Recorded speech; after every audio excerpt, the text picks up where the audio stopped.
All right, the last video for Saturday. While I do need to vote in the polls, I'm going to wait and do it a little bit later so I can make sure that I'm fully accurate. I'm kind of working on that off stream, but there is something else to do for the moment, the season awards.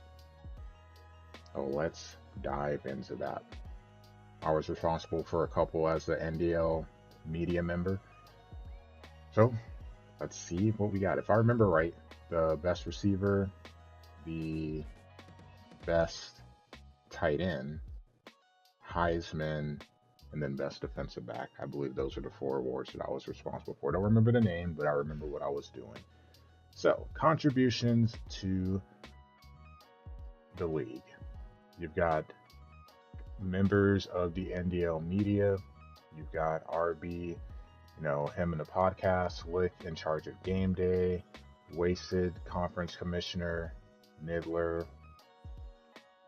the guy, and then other conference commissioners, Rain, Wobbles, conference commissioner and NDL media member, and then Homie, the mastermind behind the scenes with the website. I believe I voted for Lick last year,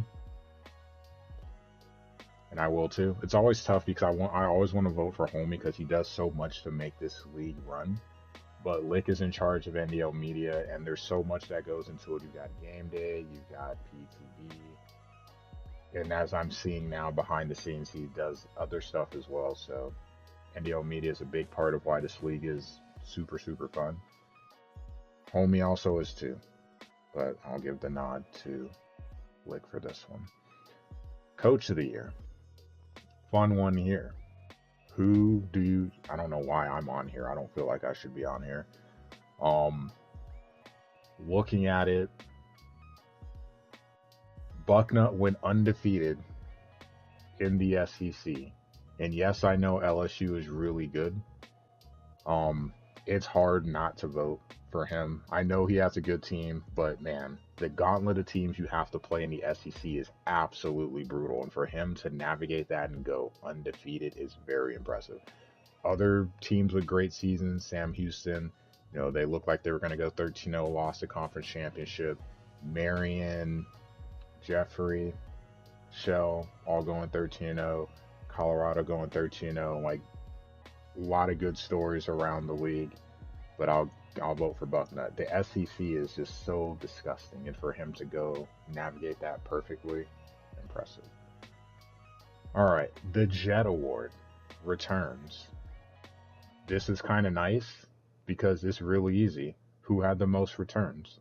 Honestly, Texas State, you had 4 kick return touchdowns. The most anyone else had is 3, whether just kick returns or combined.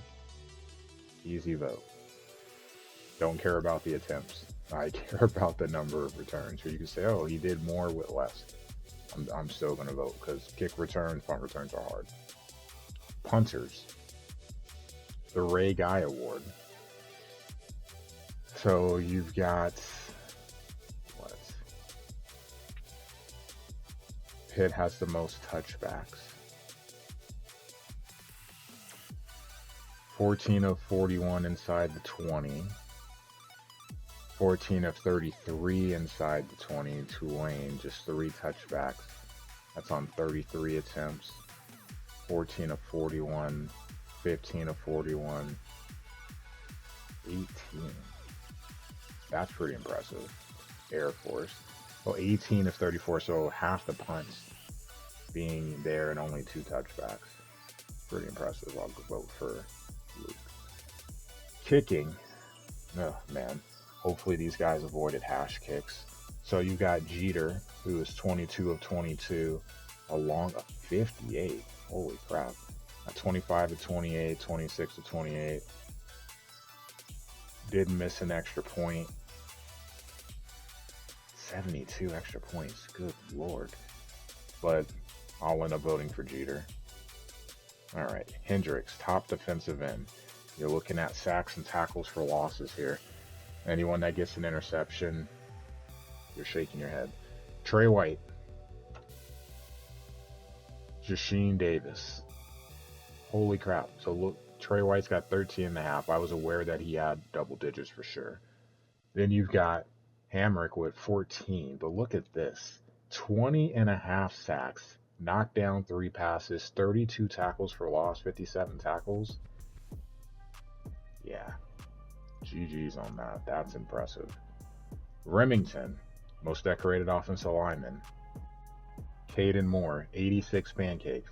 I know Dominic has 73 and no sacks allowed, but 86, that's a lot. I will say that the extra 13 pancakes outweigh the sack allowed. Cool with that. The Mackey, top tight end. Like, I picked these guys for the award. So I'll shed some light. I looked at yardage, receptions, touchdowns, yak yards, and kind of tried to balance out collectively, like, okay, where do the top 10 rank in terms of receptions, yardage, and touchdowns, and trying to find a conglomerate to average that together. I added the yak. I believe drops and long were added, so I know to add that next time. And I randomized them. So we had to pick 8, and I randomized the 8 players that were going to be nominees. That way I felt like I wasn't, I tried to not make it obvious who I was going to pick or just sway anyone. But Cooper Matthews was the pick. So I ranked them 1 to 8 myself, Mike, so I know who I was voting for. But I randomized them as I entered them to try to make it reasonably,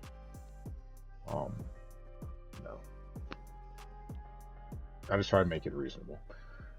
Jim Thorpe Award, I did this one as well too. So you've got the 8. Some really cool guys here. Rebel Jr. from East Carolina, got to see him up close and personal. Man, this guy had a banging season. A lot of guys, Pola Gates, familiar with him, playing with New Mexico last season, Bud Clark. But for me, the pick is interesting because Caleb Weaver has no touchdowns, right?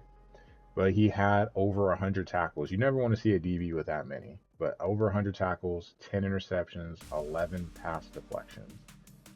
But then you have this guy here, 54 tackles, 5 touchdowns, 10 interceptions. Crazy. So many good numbers out here. Clark, 85 tackles, 12 interceptions. 10 interceptions, 14 passes deflected. Robinson, 4 touchdowns, 79 tackles, 5 interceptions. Skipper, 84 tackles, 9 interceptions, 2 TDs. So the question is, where do you weigh touchdowns, right? Because Weaver's got 18 more than Clark. More tackles for losses, got the sacks, got the picks. But then you look at the touchdowns. He doesn't have the most interceptions. He doesn't have any touchdowns. It's tough, but I'll go with Weaver. 100 tackles is very impressive for a defensive back. Depressing, but still very impressive. 10 interceptions and 3 sacks too. All right, so Outland, best interior, offensive or defensive lineman. It's not going to be any defensive lineman because no defensive tackle gets that many sacks in EA football games. We know that. So Caden Moore, voting for him again. Belindikov, best receiver. I had this one as well, and my pick was easy. Dalen Cobb. Led the league in receptions, led the league in reception yards, led the league in touchdowns. It's not going to be any easier than that to vote. So Cobb. The Butkus Award. You're looking at linebackers. A lot of guys with over 100 tackles, very impressive. Harrington, 12 interceptions, super impressive. Harold Perkins Jr., 11 interceptions, 3 touchdowns. 106, so he has 30 less tackles, but 4 more picks and the touchdowns. That's a lot of tackles for Quinn. It's kind of hard to overlook that, but And then even Taggart, 20 more tackles. So if I'm looking at Perkins, 20 more tackles, 2 fewer tackles for losses. The sacks, 2 fewer picks, 1 fewer. Man, that's tough. 137 is a lot, plus the tackles for loss. Win.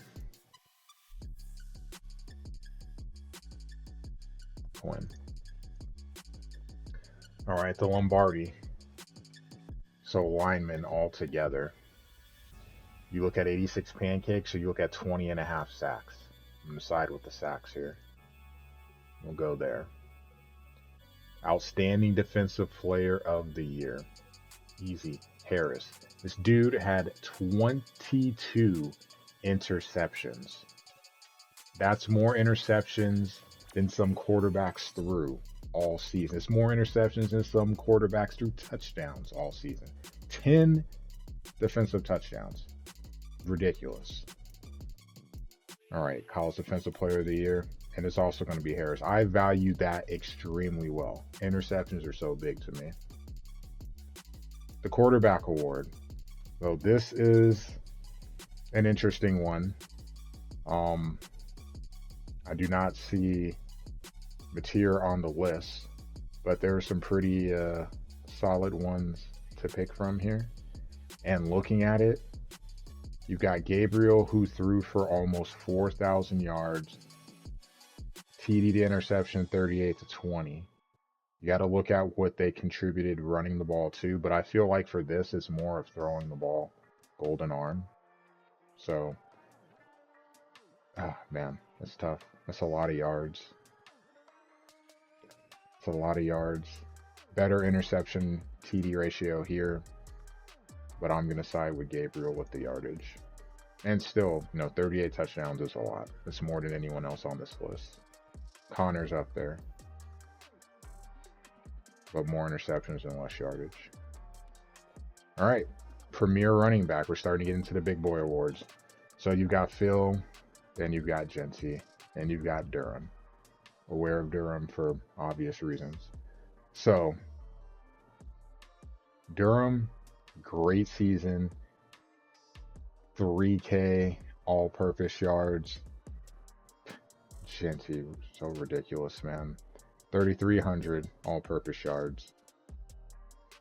32 touchdowns. 4 receiving. That's 36 combined touchdowns. Crazy thing is he fumbled twice against me. Didn't fumble at all last season. Didn't fumble in any other game this season. It's Genty. So much yardage and on fewer carries if you're comparing to Maffa. So though he does have, he has more yardage. Also, Phil had more touches all around. Man.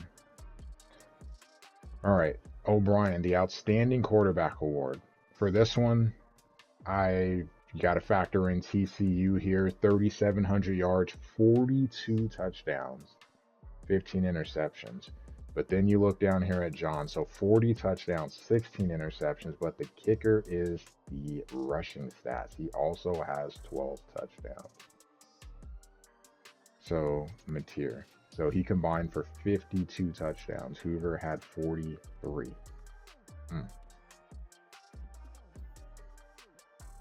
Top overall player. So this is an interesting one here. You have Genty. You have Cobb. You have Mateer.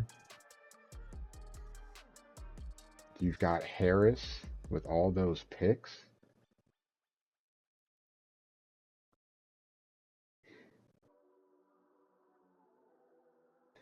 $52 touchdowns.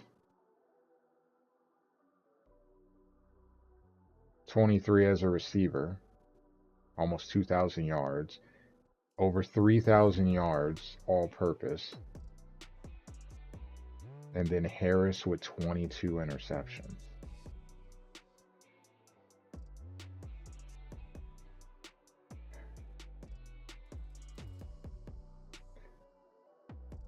This is a tough one. 75% completion percentage too. For this one, I'll go with Mateer. because I'm not gonna vote for I'm gonna differentiate between Heisman and kind of looking at this year. All right, so then you have the Maxwell Award for College Player of the Year.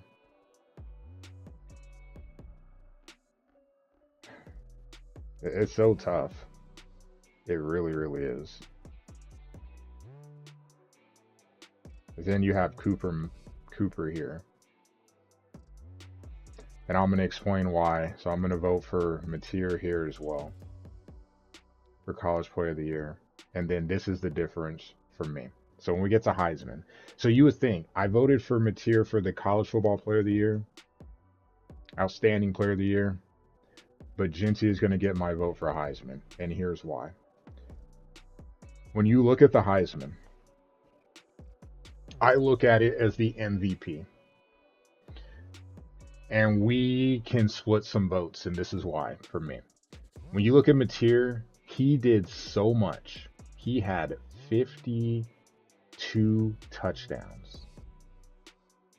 But you look at Cooper Matthews, I voted for him for the basically the tight end of the year.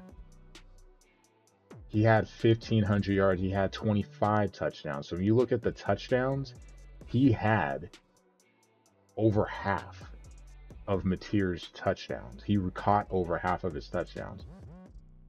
And he had over... Cooper had a great season. He was my tight end of the year. He helped John have a better season. And I know you have to, with the rushing, so you add, like, that's on your own. But he took a huge chunk of the passing yards and of the touchdowns. When I look at Genty, everyone knows that Boise is going to run the ball. Everyone knows that Genty is the focal point of the offense, and that is the key to stop him. When I look at Washington State, though John clearly has had a great season, Cooper is probably the guy that you look at as, hey, we got to try to find a way to slow him down. If we can slow him down, maybe that slows down John. It's totally different with a running back, especially Genty. You know he's getting the ball. You know Maffa's getting the ball. That is the focal point. You have to try to find a way. You have to try to find a way to stop him. For me, it's Genty for that reason. I feel like Cooper takes away votes from John because of how outstanding of a season he had, and there's no knock on either one of them. But collectively, it's kind of like how I look at Burrow in real life. Chase had an amazing season, Triple Crown. Burrow had a great season. If we're talking about MVP, how much of an MVP you have to factor in the amazing season Chase had? Yes, Joe threw him the ball, but you know going into the game, Chase is we have to try to find a way to somewhat slow him down, to slow down the offense. Ashton has that solely to bear on his own, and with that, he still put up over 3,000 yards. So for that, I'll be voting for Genty. It's a tough vote, though. There's a lot of deserving players. Trust me. But those are the awards. Guess I should vote for the top 25 next, but it's Saturday. I'm going to leave that for Sunday. I'm going to sleep on some of the decisions that I made. I have my top 25 out in a separate file. And yeah, we'll do that vote. And later on, we'll get the reveal and go from there.